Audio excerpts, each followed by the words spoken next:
Oh yes, attack Sonic now! We're getting to it. Hang on. Oh, this is quite a raucous guest we have here. I mean, Mr. Robotnik, it's Dr. Robotnik's good to have you on and all, but I am a little nervous, I admit. So, tell us about yourself a little, just to break the ice, if you will. You know nothing, fool! Well, I guess not. That's why I asked. I've got big plans, and now I'm gonna put them to work. Yes, ambitious! So I like game that we've got coming up is Sonic Adventure for the Dreamcast, and also later on ported to the GameCube, the PC, and others? Not sure on that. Apparently not very well either, from what I've heard. So, this is Sonic Adventure. It was developed by Sonic Team. Wow. It was published by Sega, and it came out on the Dreamcast on December 23rd, 1998, which, if I'm correct, that was the Japanese launch time for the Dreamcast, because it was a launch title. And this was nominated to us by K Kickflip on iTunes, so thank you for that. Bob, I know that you really want to talk about Sonic, so why don't you sort of give us the intro to this game? Well, this is the first Sonic game released after I guess kind of a hiatus in the Saturn era. Well, technically they did release Sonic games on the Saturn, but no new games officially released by Sonic Team. So they kind of what about Super Sonic Racing? That's that one? not a Sonic Team game, is what I meant to say, so... Damn, okay, well... I know this game was in development for a long time. It was originally going to be a Saturn game. Only real idea of what that would have looked like is the Sonic World bonus mode from Sonic Jam. And it's which was just a fun little bonus mode. It's very short, but it was probably the most interesting part of Sonic Jam. And this game is something that introduced a lot of things to the Sonic universe in both gameplay and story-wise. Some of which kind of worked, some of which didn't, and we should get into that. We haven't got time to waste, so come to attention! Okay. Pushy, wow. Oh man, I don't even know where to start with this game. Yeah, I guess... I mean... Can we just describe Sonic Adventure? I mean, it's not the most... It is a famous Sonic game in a sense, but I think we might need to just go into a little bit about what it is, because it's not completely obvious. It's called Sonic Adventure. Yeah, I should put out on a meta note that this is actually the very first of Sonic's many games that we are finally talking about on this program. So, video games? 2 so far, I think. So, that we're catching up. I think there's another... Actually, let me think. There's Varsity 4, Yoshi's Island, Yoshi... Oh, right. Mario Pinball Land, Mario Brothers 3... Oh. Okay, then 5-ish. Finkel, then. Better late than never. Here we are talking about Sonic now, which, Bob is a big fan of Sonic on the whole. It's really happening, just as the stone tablet said it would. Yeah, that's a lot of foresight. I mean, does it say anything about us being, like, a mega-rich #1 podcast that's, like, iTunes mascot or whatever? Uh-oh. Yeah. Gotta go! Describe the game. It is, unusual, because you have about 5 different characters, each of which have to have a storyline that has to be finished to get to the real ending of the game, and each of them plays somewhat differently. And technically you have 6 characters, but one of them is Tails, and he mostly plays the same as Sonic. But you have Sonic, and he plays as closest to a normal 3D platformer, I guess. You have Tails, who, as I said, plays mostly the same as Sonic. I think the only real difference is he can fly to an extent, the same way Tails has always done it. And then there's Knuckles, who, again, mostly the same gameplay, except he can glide and climb up walls, but he actually gets a small truncated area where you have to play kind of a hot-cold minigame of finding the emeralds around the area, or shards of the emeralds, or pieces of whatever Knuckles does. And there's Amy, who's kind of a slower platformer with the gimmick that you're constantly being chased by this invincible robot that you can't ever get rid of. Her mode is also the most puzzle platformery. There's actual elements of puzzles in her. Some levels you have to pick up items and put them into like slots and things, and there's like little bits that she actually has to solve, which is interesting. After Amy, you have E102 Gamma. Yay! In his one and only canon appearance in a Sonic game. He shows up in Sonic Shuffle, but that's not canon. And he has one of the more interesting modes, which is a lock-on shooter style thing, which I guess is, what would you say, it's like Panzer Dragoon, where you control your character, is essentially where they went with that? I wouldn't say it's that much like Panzer Dragoon, since you're not always on rails. You do have free movement, even if you're kind of just supposed to just go generally forward, just kill everything. I mean, maybe there was some inspiration. It's not impossible. Because, you know, they have a mini game in this one, which is Panzer Dragoon, where you called Sky Chase, where you get to fly around on the Tornado and assault Robotnik's egg carrier ship. Yeah. Well, we still have one more character to talk about, however. No, we don't. We don't. No, have, hey, no, there are 6. There's no. So, Bob, you talk about the giant fat cat in the room? Do we have to? Well, he was voiced by Duke Nukem, so I think we're kind of forced. Alright.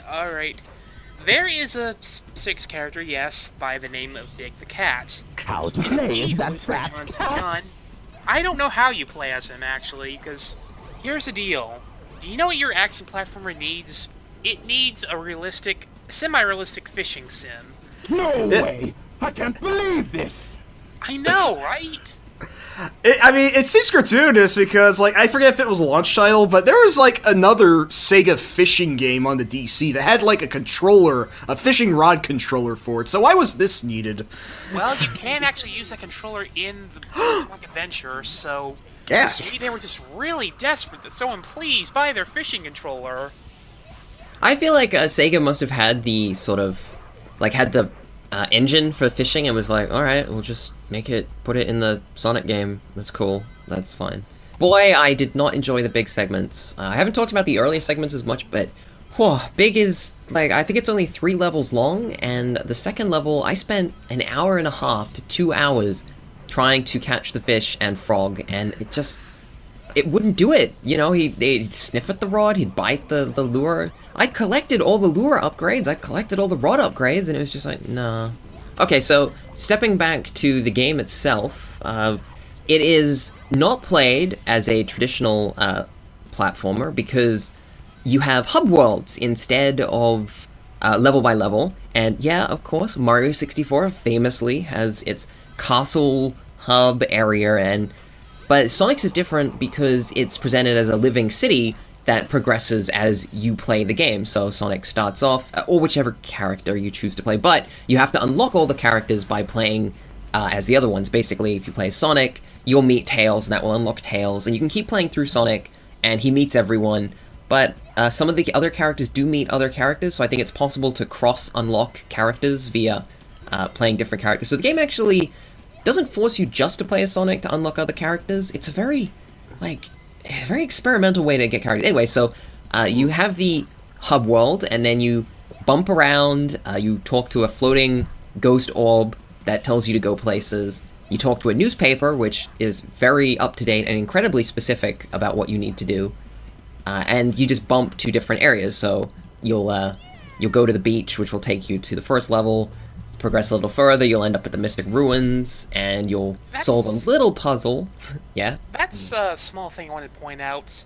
How many, presumably, American towns are there that you can end up, like, South American ruins from a train ride? I mean, it's not quite as weird as the pyramid in San Francisco, but... I guess this is just what Japan thinks of how the rest of the world is. Well, the great joke about that is... what happens when you talk to the people there, they're like, wow, we just discovered these ruins. Like, yeah, that's an aside point. Why does this game have realistic people in it? Like, Robotnik's been the only human ever, and he does not look like these humans. Like, it freaks me out. He's been redesigned to look more like a normal human. I think his redesign is very successful. I like his new design. He still flies around in the Eggmobile, so it's all good. Oh yeah, also, for better or worse, this was also the game that, as they did with the Princess Toadstool to Peach, it more or less decided to officiate his name from Dr. Robotnik to Dr. Eggman, but I still like Robotnik, I'm going to be honest, so... I don't really... I feel like they went with an interest... They looked at the US and went, okay, we call him Eggman, they call him Robotnik, let's try and coalesce these together, because I think as far as we can tell, he is actually called Robotnik. Yeah. But Sonic calls him Eggman, and it's kind of like a insult nickname that he also adopts himself kind of deal, so I think canonically, you can call him Robotnik if you want, or you can call him Eggman, and both are correct, which is nice. Well, come to think of it, we do have the man here himself. Does he want to set the record straight? What is this? I am Dr. Robotnik, the most cunning scientific genius in the world! Enough! So, yeah. So he is still a Robotnik in this game. I guess it's sort of a transition, but yeah, it is just a weird little point I wanted to mull on. No, it's important that this is a point where suddenly we had a conclusion to the is it Eggman or Robotnik debate to an extent, which was good. So the levels of this game are pretty good. We got to kind of go in a little bit of detail because each. As you might expect, the Sonic levels are generally the most entertaining, at least in my own opinion. Mm-hmm. His is the most fleshed out campaign too. Like his is, what you play with him is about the length of any of the older Sonic games, and everyone else is well, they are what they are for all their elements.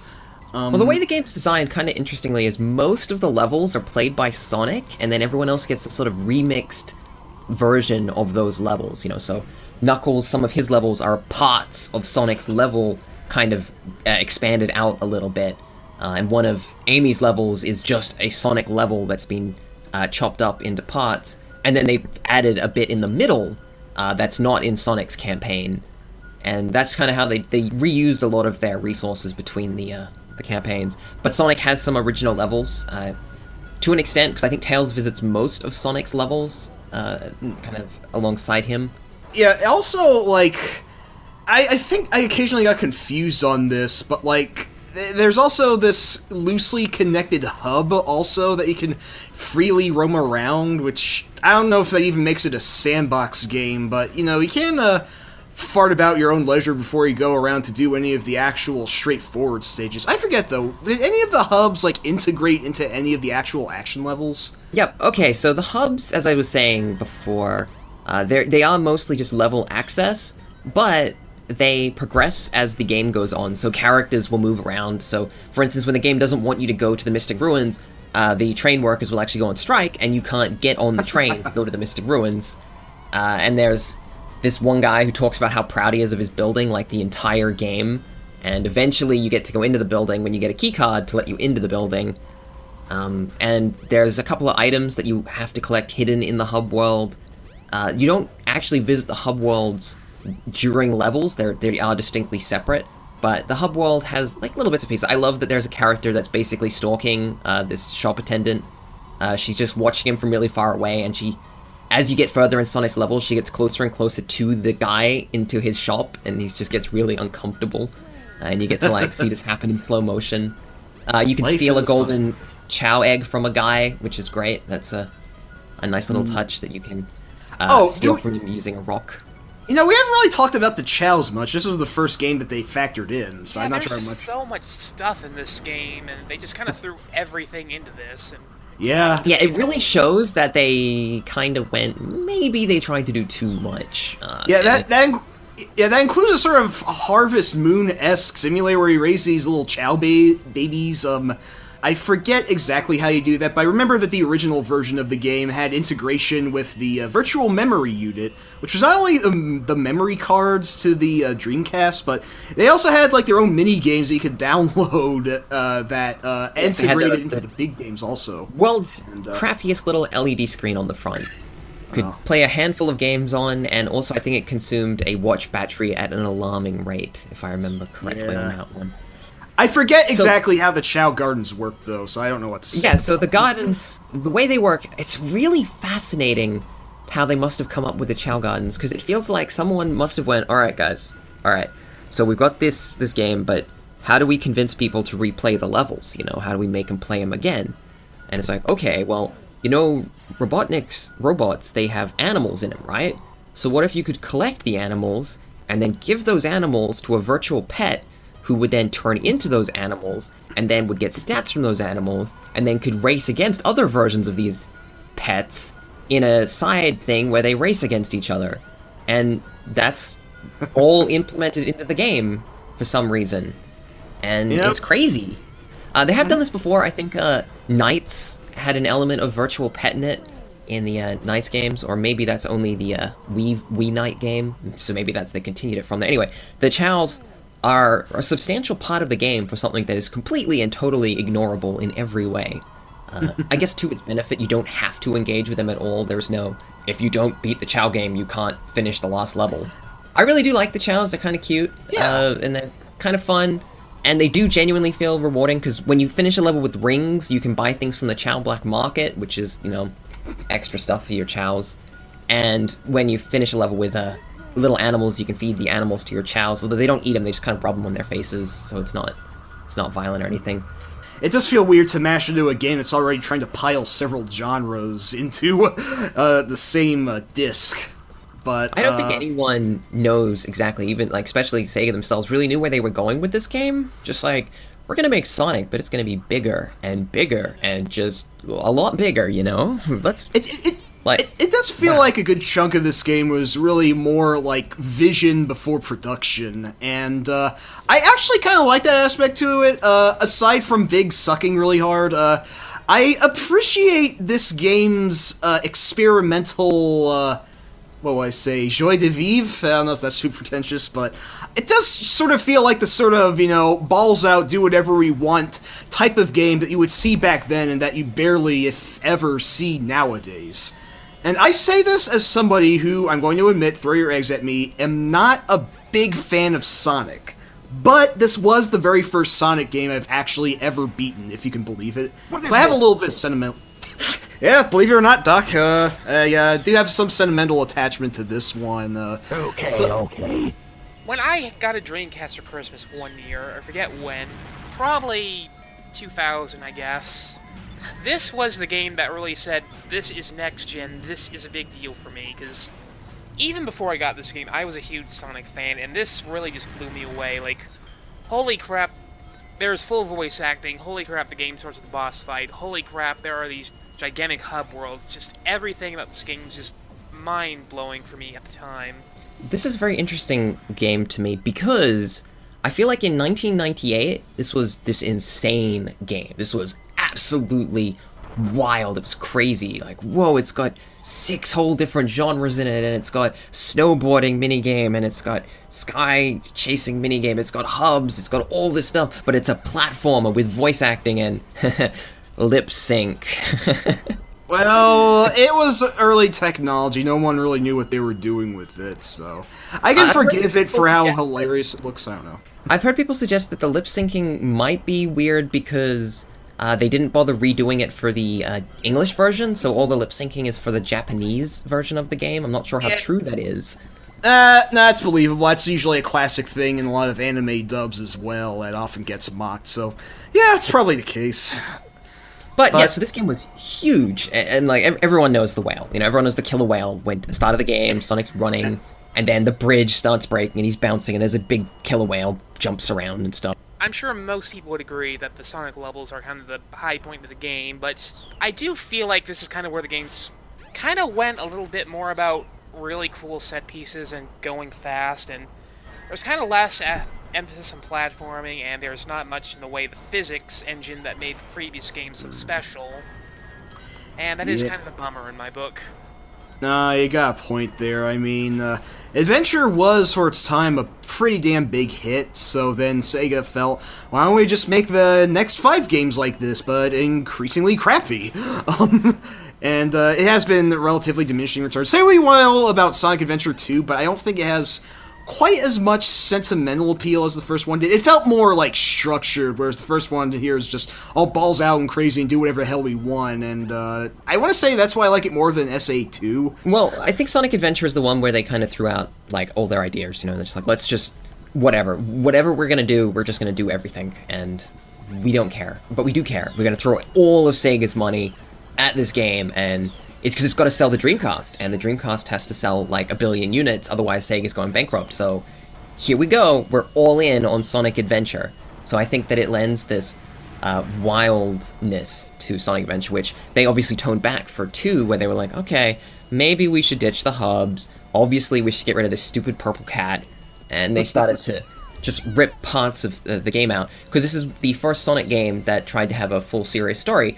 I think that they felt that it worked because they kept that for Sonic Adventure 2. They refined the way Sonic played for Sonic Adventure 2. Like, a big difference they made between 1 and 2 is in 1, you get this new Sonic ability. He's got the homing attack, which is good, very useful. They've kept that for all the 3D games pretty much because it's quite good. But there's the ring dash, or whatever it's called in this game. I literally can't remember, but it's where you hold down a button, Sonic charges up for forever, and then he can connect through a series of rings. Like, he can just whoosh through them from the first ring to the last ring.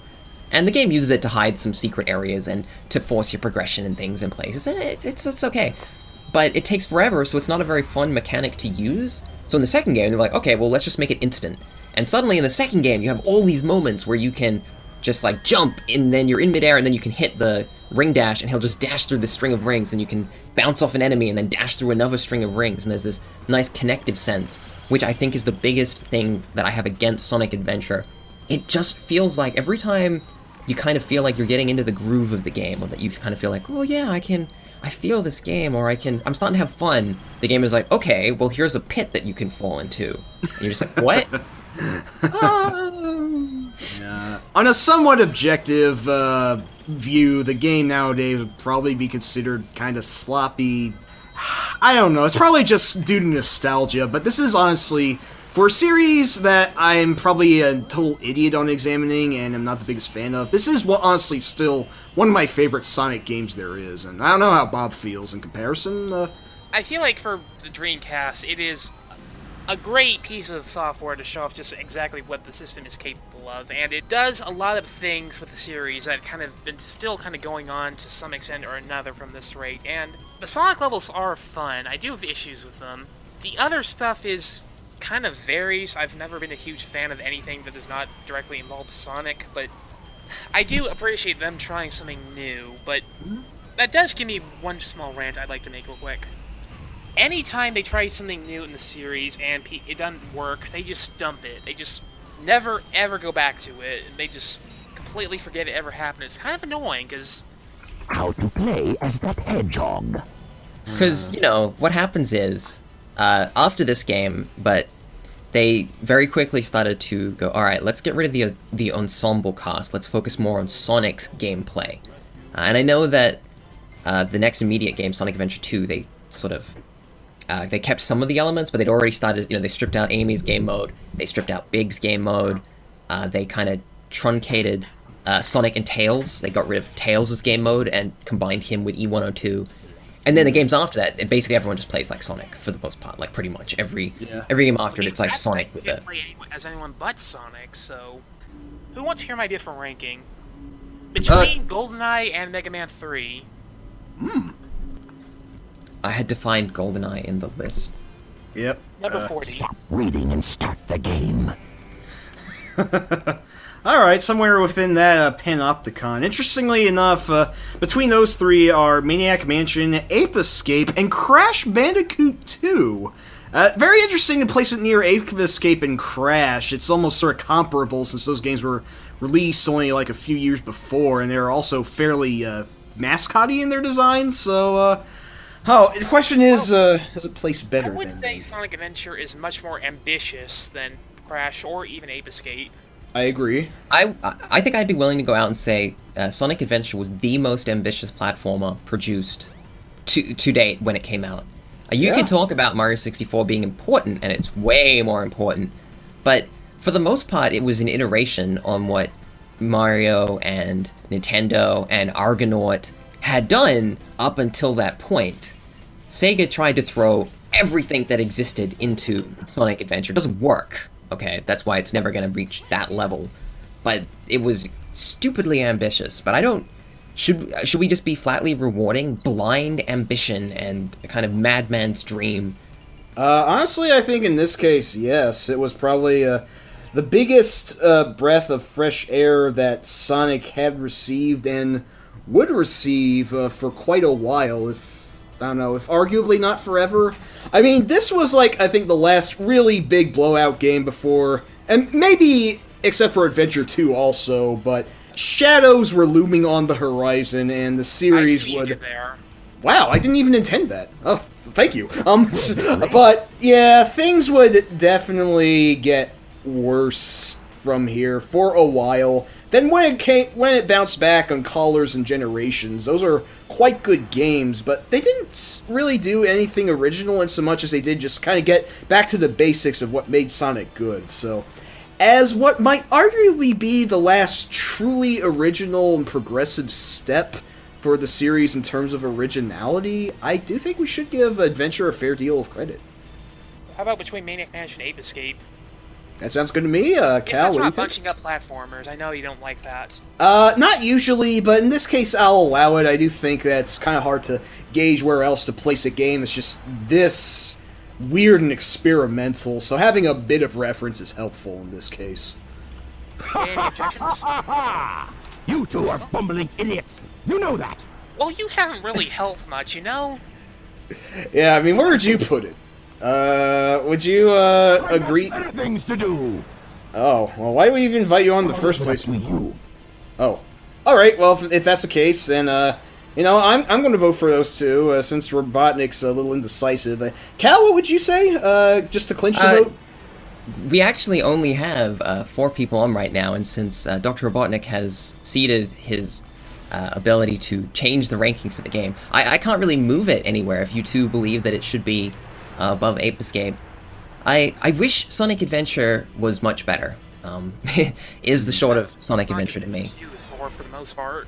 I really wish Sega had have just went, alright guys, let's make a good 3D Sonic game. And I think maybe that's an impossibility, and they realized that during development, so they just started to pile in loads and loads of random crap, because they went, we can't make this good.